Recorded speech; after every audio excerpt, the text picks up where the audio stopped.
So these are our test review questions from you guys. I'll go ahead and explain them. Okay, this problem deals with exponential decay. And this is the half-life problem. Okay? So in a half-life problem, there's a lot of stuff that's going on here. Basically what's happening is what it's saying is that with carbon-14, when it decays, it is losing that percent per year. Okay?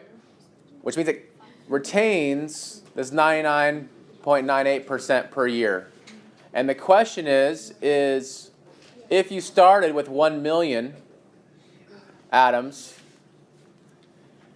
what I'm really looking at is how much time it will take to reach half of that. Okay, it's what's called a half-life, because it's how much would it be. Now understand something. It doesn't matter what you start with. If I'm decaying at a certain percentage, it doesn't matter if I start with 1 million or 10 to get to half that amount. What do you think? So again, my question, let me rephrase it. Does it matter how much I start with for the amount of time it's going to take to reach half that amount? Yeah. It doesn't matter. If you start with 1 million, it's going to take the same amount of time for 1 million to reach 500,000 that it is for 10 to reach 5, because it's decaying at the same percentage. So what I think Zach's group did here is they set up an equation saying that 1 million times your percentage that you're retaining up to that power equals 500,000. Okay? So the 500,000 came because we want to see when it's half. They divided both sides by 1 million, and they got that the percentage up to the n power equals a half. This would be your formula right here, regardless of what you started with. Because you're always going to divide, and it's going to be a half for a half-life problem. He logged both sides, brought the n out in front, wanted to solve for n, so then he divided both sides here by this log 0.99 whatever, which is the same as doing this. But in this calculator, you can just type in log 0.5 divided by log 0.999879, and you get 5,729 years. What about the number of atoms? So this is page 74, 4a. You're finding the sum of these series. You'd have one of these types of problems for sure. What they did is they took and wrote this out in terms of the formula. So this formula is going on. If you look at this one right here, this is taking 3,000 times 1.05 to the 0 power. That gives you that. Okay, this one would be taking that up to the first power. So we're going to add all those up to the 20. They use the geometric series formula, which is you take your basic. So in your geometric series formula here, this first term right here is going to be your formula, and this exponent is the number of terms. Since we started with an exponent of 0 and ended with 20, that'd be 21 terms. Cassie? How wouldn't you know the first, like the 3,000, why is that 3,000? Why is the n 0 instead of 1? Because if I put a 1 in there, it wouldn't be 3,000 anymore. I have to equal 3,000. This kind of gave me the hint. These n, because they're geometric series, these n formulas give me a hint of what the formula is going to look like. So then I just have to figure out what the power here would be to get our first term. Since there are 21 terms here, that's what the 21 comes from. The 0 is because that's the first term right here. That first term is 0. This 0.05 comes from taking 1.05, which is our parentheses there, minus 1. And you can just plug that in a calculator. Be very careful when you do that, because when you do that, you might get some parenthesis issues. If I were to do this in sigma notation, what it would look like is 3,000 times 1.05 to the n power. I start at n equals 0, and I go until 20. Okay, Jacob did the same thing on this one. If you look at his formula here, it gives you a little hint of what the general formula looks like. Okay, so we know his general formula looks like 18 times negative 2/3 to the 49th power, or to the x power, sorry, or to the n power, whatever he uses. So n power. And we have to figure out what this n would be to start us off for the 18. Well, n would just be 0. So that's the 0th term.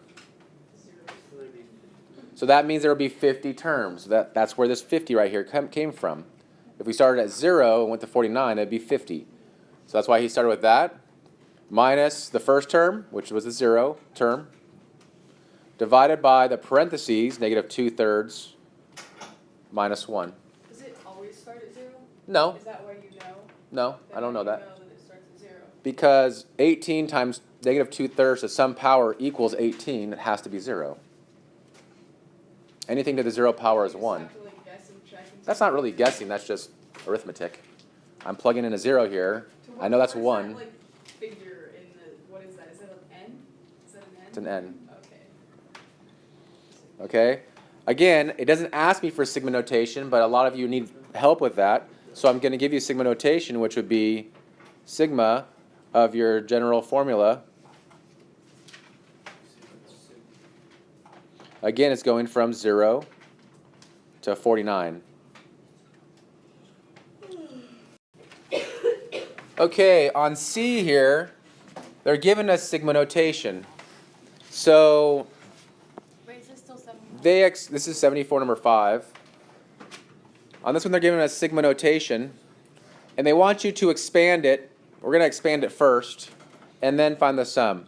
So if you look at sigma notation right here, this is saying you start by plugging a 0 in, which is what they did. Then you plug a 1 in, and you go all the way until you plug a 9 in. So I'm looking at this right here. Their work is kind of bundled up there. That's that one. Okay? This is D. I'm going to get rid of that. So that's just the answer for C? That is the expansion for C. And then they take and they plug that into your geometric series formula. Because it goes from 0 to 9, there are 10 terms, minus the first term, divided by your multiplier minus 1. So, And that's your answer, 29.81. so what's that second part, though? This, So that's the number of terms, this is number of terms, and then where it starts. where it starts. But why do you do that? Like, what is that? That's giving you when you add up all these, Okay. which is 29.81. Some of you are, okay, and this one, they wanted to put it in sigma notation first. So right here, and this is a good example of what you might have to do, is that this time it didn't give you any hint of what the actual formula was. It told you it's geometric though. And if it's geometric, all geometric formulas look like an exponential formula. So what they did here is they said, okay, it looks like a geometric formula. I know it's 8 times something to the n power. It starts at 8, and it's multiplying by a half each time. That's what that goes. And then to figure out where it starts, what do I plug into n here to give me 8? I got to plug a 0 in. The answer is actually 13.875. Yeah, the answer's wrong. So his answer's wrong, but this is right, right? Yeah, that's all right. Okay. So it's going to 0, and then to figure out how far it's going, because it doesn't tell you what's in the middle of the dots, is what can I plug in to get an 1/8? And if I plug in a 6, 1/2 to the 6th power, that equals 1 over 64. And then your times by 8, multiply by 8, and that's 1/8. So they knew it had to go to the 6 right here. Okay, so they did it on a calculator. This looks like a TI-83. So you do sum sequence, 8 times 1/2 to the x, comma, 0, comma, 6. And the answer should be what? 15.875. This is page 74, number 6. And there will be a bouncy ball problem on the test. It might not have the same rebound ratio. So on this one, we have a bouncy ball. It's being dropped from 16 feet. 16 feet. Then it bounces at 75% of that height. Is this just A? Just A. And then 75% of that height. That's not very good. 75%, and so on. Forever. Until it stops. Well, it never really stopped. So, if it's bouncing at a 75% rate each time, technically it's never going to stop bouncing. Even when it's rolling, it's slightly bouncing because it's just bouncing at 75% of like a millimeter or whatever. So, the ball's dropped. We want the downward. How far has a downward ball traveled after the 50th time? So what you want to do is you want to add up all of them because you have your travel, the 16, plus the 12, because 12 is 75% of 16. 75% of that's 9 plus 9. Now we're going to get some fractions here. 75% of 9 and so on. You have to add all those up. So that's what your formula looks like. It's going to be like 16, or your series. 16 plus 12 plus 9 plus ... Well, the question is, what's the formula look like? They figured the formula is 16 times 0.75 to a certain power. They went 49. Okay, because if you start at 0, you get the 16. Well, the 0 gives you, and it's going back downward, so the 0 is going to give you your first bounce. All the way to the 50th time, right when it hits the 50th time, that would be the 49th downward. Does that make sense? Okay? So in the geometric series formula, you plug in a 50 for the first thing, but above the sigma, you plug in a 49 because the 49 is the last term. Correct. Okay. Correct. So that's when you plug in. So here's your formula. When you want to add all these up, you take 16 times 0.75 to the 50th, because there's 50 terms, because we started at 0 here, minus the first term, good, divided by your multiplier here, minus 1, equals 64.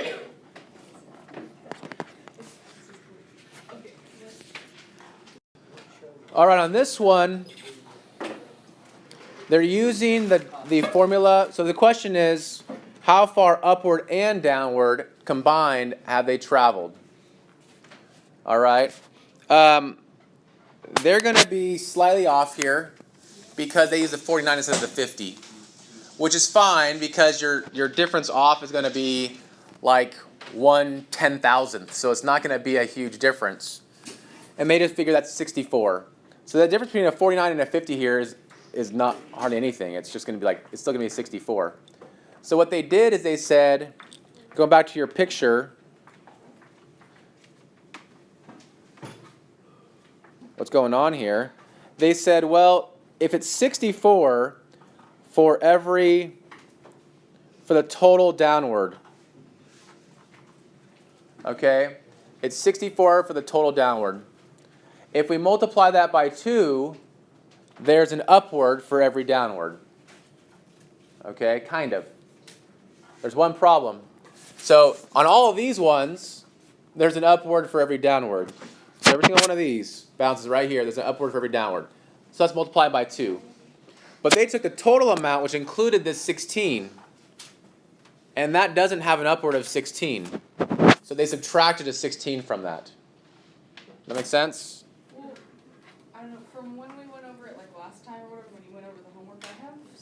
48.2 plus 16 equals 112.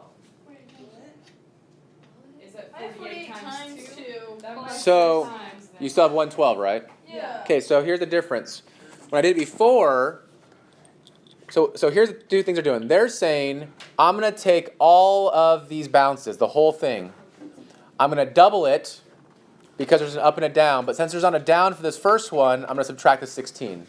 What I did is I said, I'm going to take just from this bounce forward and not include the 16 and do that formula. So it's slightly different here, which gave me the 48. And then I'm going to add that 16 at the end.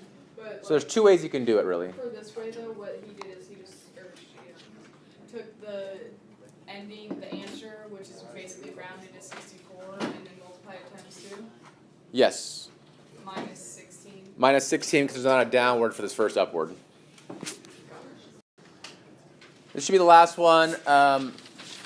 Page 75, number 5. It deals with geometric mean. We've been dealing with so much with geometric series and sequence and exponential equations. This is just another term we could use, which is your geometric mean. And the reason we use that term is, let's say, and then we're going to go kind of slightly off here, but let's say you had an arithmetic sequence. An arithmetic sequence is where you add the same number each time.